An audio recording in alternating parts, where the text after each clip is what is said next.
Мөңке бидің түсі. Мөңке би түс көріп, оны Сырым батырға жортпақ болады. Бір жолы бәйгеге 40 ат қостым, біреуі де бәйгеден келмеді. 30 ат қостым, біреуі де келмеді. 5 ат қостым, 4-еуі бәйгеден келмеді де, біреуі ғана мәреге аман жетті. Аман жеткені сол, келе сала пышаққа ілікті. Әлгі аттың ішін жарып жібергенімде, қасқыр шықты, қасқырды жарғанда түлкі шықты. Түлкіні жарғанда қоян шықты. Осыны жорып берші дейді Мөңке би. Сырым түс жорудың жолын Мөңкенің ұзатылып кеткен қызына беруді ұйғарады.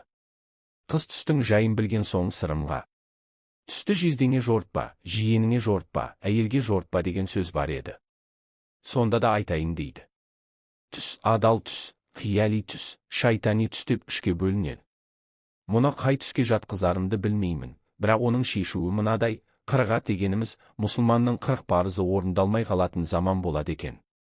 30 аттың бәйгеден келмей қалатыны, 30 күн ораза ұстамайтын заман туады екен. 5 аттың 4-еуі келмей, біреуі келгені 5 уақыт намаз қаза болып, оны біреу оқып, біреу оқымайтын кез келеді екен.